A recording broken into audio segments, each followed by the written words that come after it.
whaatalo whantu tala follow Radio Samoa le nei fo I tae au, o se mele whaafonga o tala o las whareile. Mafuli le lango a tangata au kilani, I fe malanga inga I le aise tutongi. I so enga na whaia uni te tele lua le First Union ma le Public Service Association, wa sa waile unga o le to a tele o lo mana nao e fewa I fua I fe malanga inga lau tele. Fitu se lau luas fulu lua tangata au kilani na fesilingia. Ma o le fitus fulu tolu paseno I lato nei e lango ina le whaatu mau o le fewa I fua e au noma se tutongi. E se aile na o le fitu pasene o tangata e te tee. Mai le sui o le First Union I tala alele tio ni usila, o le fewa I fua I le totongi e wha o ngā I fe malanga inga lau tele o le a manui ai le tamau a inga, ma wha a mama a venga I fo I le to a tele o a inga.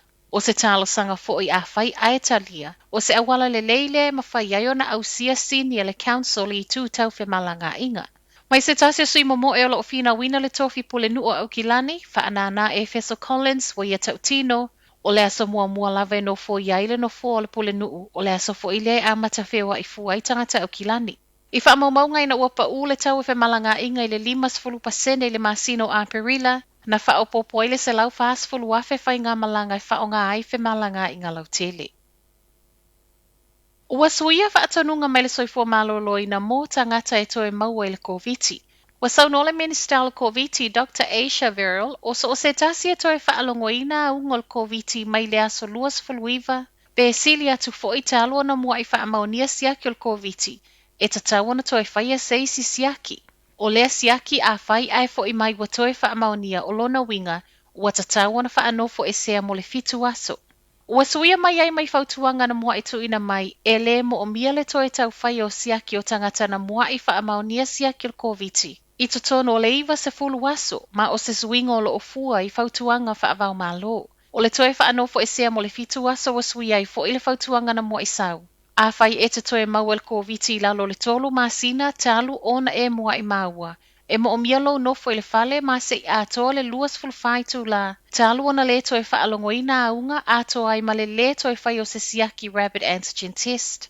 E lo ia se suinga I tangata o a ingo le case wha amaunia e toe mau el COVID to tono o le tolu masina. Lea e le mo o mia I fua le tau wha anofo e sea se ia vanga na. Ua wha alongoina lava I lato nei a unga le wha mai. O loo tau sa I lia le tangata I toa tasi sai to tono le ta avale le ana wha asasa o I le sami le afiafia na nafi.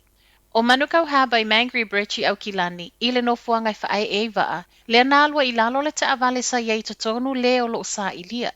Mai leo leo wa wha asolo su enga a toa ai ma le wha o ngā o le helikopa. E tu wha antasia talo le tae au e le ito e maua mai se isi tala lata mai I sa ili ilinga o loo whaia. To atasi le pase se tau no ini we wa tau fia I whale mai ona o le COVID, ma o ia lea sa whai malanga atu mai ni usila nei. O le wha amauninga lea mai le wha atono o le soifua maloloina ni we, ma o le to atasi o lo tau fia, o le isi leo o le to alima na wha amaunia siaki. Ina ua tūlau ele le ulua I whai ngā malanga le ai se wha anofo e sea ni we mai au kilani, talu mai mati o le lua a whelua se fulu. O isi pase se to a whaolo o wha anofo e sea I tu el community, ma o lo whai masiaki e le soifua maloloina. Ma tala muli, ua talo sanga ina le ave e sea o le TikTok mai le Google wa apele App Store le Apple. O le finangalo leo Alex Ford o le pulesili o le social like, ma o lo oia lango ina le komisi o feso ta inga le malo o tele o Amerika, le e wha apeo le Apple o tele ina pulea le malo o saina, ma ua o se whaitoto a e ngao ia ai wha amaumaunga.